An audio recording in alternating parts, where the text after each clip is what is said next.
नमस्कार. आज आपण कॅन्सरच्या एका महत्त्वाच्या विषयाविषयी बोलणार आहोत. कॅन्सर म्हटलं तर बरेच लोकांना असा प्रश्न पडतो की बा कुठल्या स्टेजचा कॅन्सर आहे. तर स्टेज काय असते आजच्या आपल्या व्हिडिओमध्ये आपण ते डिस्कस करूया. मी आहे डॉक्टर राम पाटील. मी एक head and neck surgical oncologist आणि पुण्यामध्ये गेल्या 15 वर्षापासून प्रॅक्टिस करतो. तर बघूया स्टेज म्हणजे काय. स्टेज कशी कळणार आपल्याला की आजार किती पसरला आहे त्याच्यावर आपली स्टेज अवलंबून असते आणि त्याच्यावर आपला ट्रीटमेंट अवलंबून असते. बरेच वेळा लोक आम्हाला एखादा बायोप्सीचा रिपोर्ट पाठवतात आणि आम्हाला विचारतात की याची स्टेज काय, याच्यावर सांगा आम्हाला. खरं तर स्टेज बघण्यासाठी फक्त बायोप्सीचा रिपोर्ट किंवा हिस्टोपॅथॉलॉजीचा रिपोर्ट पुरेसा नसतो. स्टेजसाठी बऱ्याचशा गोष्टी आपल्याला तपासाव्या लागतात. तर सगळ्यात पहिले बघूया स्टेज आपण कशी ठरवू. सायंटिफिकली जर म्हटलं तर TNM स्टेजिंग ही बहुतांश कॅन्सरसाठी वापरलं जातं. तर TNM स्टेजिंगमध्ये काय असतं, तर एक निमोनिक्स आहे ते किंवा एक शॉर्ट फॉर्म आहे तो. तर टी म्हणजेच ट्यूमर साईज, म्हणजे ट्यूमरची साईज काय आहे त्याच्यानुसार. एन म्हणजे नोड्स किंवा आपण त्याला टॉन्सिल्स म्हणूया. तर प्रत्येक कॅन्सर आपल्याला माहिती आहे की आजूबाजूच्या ग्रंथीमध्ये किंवा टॉन्सिल्समध्ये पसरत असतो. तर तो पसरला आहे की नाही, त्याची साईज कशी, त्याच्याहून एन आपण म्हणतो. आणि एम म्हणजे की हे सोडून कॅन्सर दुसऱ्या काही अवयवात पसरला आहे का. फॉर एक्झाम्पल तोंडाचा कॅन्सर फुफ्फुसामध्ये किंवा बोनमध्ये पसरला असेल तर त्याला डिस्टंट मेटास्टेसिस म्हणतो आपण. तर असं काही झालं आहे का, तर त्याला आपण म्हणूयात की मेटास्टेसिससाठी एम. तर ही झाली TNM स्टेज. पण TNM स्टेज बरीचशी कॉम्प्लिकेटेड आहे आणि ही मुख्यतः डॉक्टरांच्या कम्युनिकेशनसाठी आणि किंवा त्यांच्या ट्रीटमेंट प्लॅनिंगसाठी गरजेची आहे. आपण याला थोडंसं सिम्प्लिफाय करू किंवा सोप्या भाषेत सांगायचं म्हटलं तर आपण याला स्टेज 1, स्टेज 2, स्टेज 3 असे स्टेजेसमध्ये सिम्पल याच्यामध्ये बोलूयात. तर पहिली स्टेज, त्यामध्ये आपण स्टेज 0 म्हणूयात. यामध्ये काय असतं की कॅन्सरची, आपण याला कॅन्सर पूर्णपणे म्हणू शकत नाही, पण कॅन्सरची काही लक्षणं तेवढ्या ठराविक भागापुरता दिसतात. मात्र यामध्ये कॅन्सरचा महत्त्वाचा गुणधर्म जो आहे की कॅन्सरमध्ये पसरण्याची क्षमता आलेली नसते. म्हणजे हा एक प्रकारचा प्री कॅन्सर किंवा कॅन्सरची पूर्वीची अवस्था आहे, ज्यामध्ये अजून दुसऱ्या भागामध्ये पसरण्याची क्षमता निर्माण झालेली नाही. तर याला आपण म्हणू स्टेज 0 कॅन्सर. पुढचं स्टेज 1.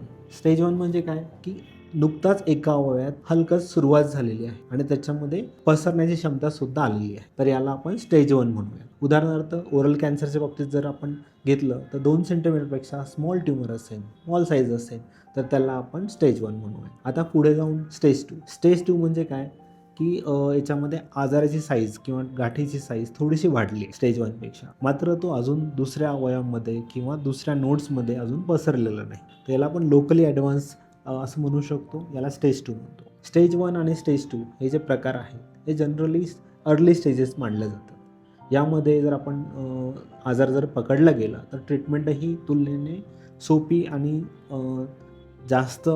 स्टेज 1 आणि स्टेज 2 याला generally early stages of cancer असं म्हणतात. या अवस्थेत जर कॅन्सरचं आपल्याला डिटेक्शन झालं आणि त्याच्यावर आपण ट्रीटमेंट केली तर ट्रीटमेंट तुलनेने फार सोपी असते आणि याशिवाय जास्त परिणामकारक किंवा आपण ज्याला म्हणूयात की रिझल्ट्स आपल्याला जास्त चांगले मिळतील यामध्ये, असं होतं. आता पुढचं म्हणजे स्टेज 3. स्टेज 3मध्ये काय होणार की आजार तर वाढला असू शकतो, याशिवाय त्या ठिकाणी जर नोड्स असतील तर नोड्सचा इन्व्हॉल्वमेंट त्या ठिकाणी होऊ शकतं. म्हणजे लसिकांमार्फत तो दुसरीकडे गेला आहे. फॉर एक्झाम्पल तोंडाचा कॅन्सर असेल तर तो मानेमधल्या अवधानांमध्ये जाऊ शकतो.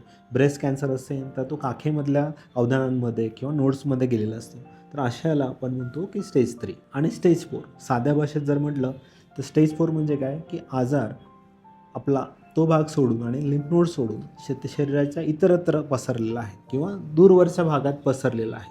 अशा वेळेस या आजाराचं ट्रीटमेंट करणं जरा कठीण असतं किंवा सक्सेस होण्याचे चान्सेस खूप कमी असतात. तर याला आपण स्टेज 4 म्हणतो. आता त्याचं उदाहरण द्यायचं म्हटलं जर तोंडाचा कॅन्सर आपल्या मणक्यामधच्या हाडामध्ये गेला आहे किंवा फुफ्फुसात गेला आहे किंवा लिव्हरमध्ये गेला आहे तर याला आपण स्टेज 4 म्हणणार. तर आपण आता बघितले स्टेजेस 1 पासून स्टेज 0, स्टेज 1 टू स्टेज 4पर्यंत कसं असतं. तर आता स्टेज कसं ओळखतात आपण, यासाठी आपण बघितलं तर बायोप्सीमध्ये आपल्याला फक्त एवढं कळणार की आजार आहे की नाही, असला तर तो किती अग्रेसिव्ह आहे किंवा कुठल्या टाईपचा आहे हे आपल्याला समजू शकतं. मात्र स्टेज समजण्यासाठी तो किती पसरला हे समजणं गरजेचं आहे.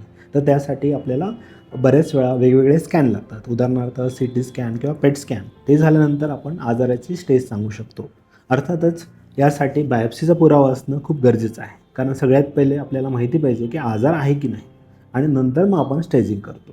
आता बायोप्सीमध्ये आपल्याला काय समजू शकतं, तर ग्रेडमध्ये बरेच वेळा लोकांची गफलत होते किंवा कन्फ्युजन होतं. ग्रेड वेगळा आणि स्टेज वेगळी. ग्रेड म्हणजे काय, तर आजार किती अग्रेसिव्ह आहे किंवा किती आक्रमक आहे त्यानुसार त्याचे ग्रेड ठरवले जातात. तर ग्रेड पण 1, 2, 3 असे असू शकतात. मात्र ते आणि स्टेजेस वेगवेगळे आहे. ग्रेड म्हणजे आजाराचा आक्रमकपणा आणि स्टेज म्हणजे आजार किती पुढच्या स्टेजमध्ये आहे किंवा किती पसरला आहे ते आपल्याला स्टेजमध्ये समजणार. तर आपण इथे बघितलं की स्टेज हा प्रत्येकाला पडणारा प्रश्न आहे. जर आपल्याला याच्याविषयी काही शंका असतील किंवा आपल्याला काय विचारायचं असलं तर प्लीज आम्हाला निसंकोचपणे कॉन्टॅक्ट करा. आमचा नंबर डिस्क्रिप्शनमध्ये दिलेला आहे किंवा लिंकमध्ये तुम्ही कमेंट करू शकता. आम्ही नक्कीच प्रयत्न करू की तुम्हाला उत्तर देण्याचा. थँक्यू.